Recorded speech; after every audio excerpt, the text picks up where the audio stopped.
Hi guys, and welcome back to my channel. Today I'm here with another ranking my palettes video, and this time I'm gonna tackle Urban Decay. And I have 4 palettes from them, so I will obviously rank them in order. And just as I did with my Juvia's Place palette, I will start with my least favorites first. But before we jump into that, if you are new here, please consider subscribing. I would love to have you in the family. But now let's just jump into the palettes. So the first palette that I have to talk about is this one right here, which is the Naked Ultimate Basics palette.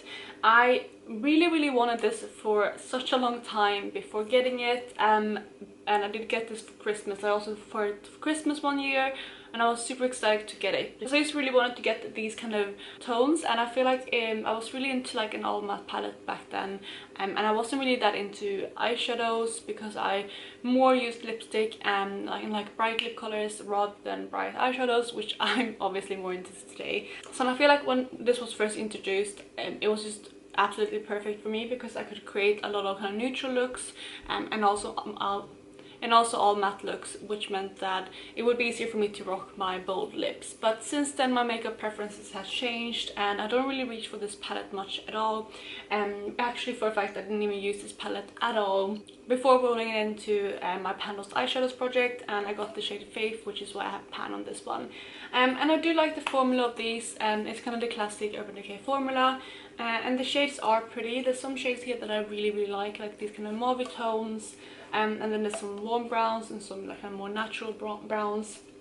And it's just an overall kind of good palette, but it doesn't really go with my makeup preferences anymore, so that's why I'm ranking this last. Next up we have the Naked Basics palette. This is the original one, and they do have 2. So this is what this one looks like. I feel like most of you have seen this one.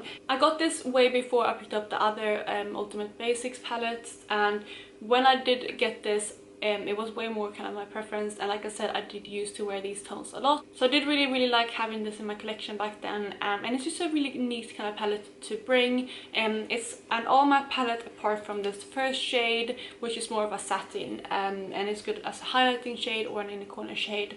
And it's just really nice to pair with other eyeshadows, or like I said, when you just want something really natural to go with a bold lip, or just for a more no makeup look. So I do think this is a really handy palette to have. I don't really reach for it too often anymore, but it is quite good, and I think this would be perfect for traveling and things like that as well. So if you don't have like a small palette, this is really good, especially if you like matte eyeshadows. So then we only have 2 more palettes to talk about, and the one that comes into second place is my original Naked palette.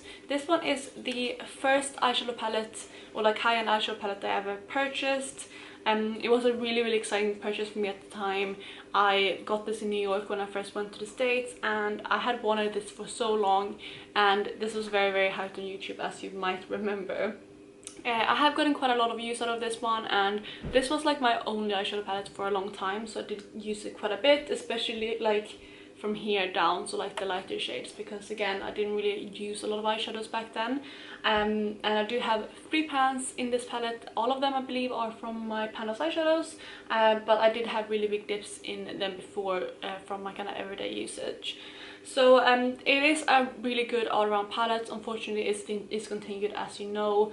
And this palette is also really old. I picked this up in 2012, so it's 8 years old this year, which is quite old. But I mainly keep this for sentimental reasons, and also I think it's a good neutral palette. I do have more kind of favorite neutral palettes in my collection at this time, but yeah, it is all around good, and it's kind of unfortunate that they discontinued this palette.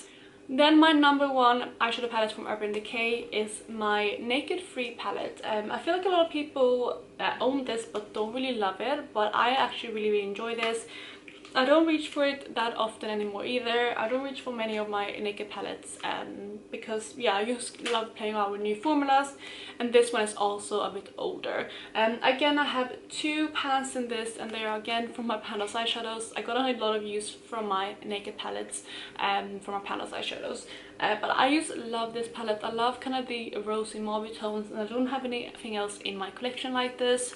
I feel like these really complement my skin tone, and yeah, they're just beautiful. I think why people don't really love this is because sometimes the looks can all come out kind of similar, and I do understand that and I get that as well, but I feel like it's still just a beautiful palette. It uses all of the kind of early Naked palettes, and it only has 2 mattes. Actually no, it has 3 mattes. This one is also a matte, but it's just a light kind of brown one color, and then it has like 2 kind of mid-tone darker mattes. But it is a really nice palette, and I still reach for it, just not as much as I used to. But this is my favorite Urban Decay eyeshadow palette, and I do really covet this.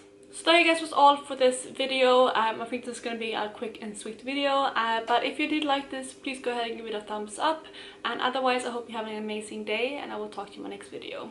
Bye guys!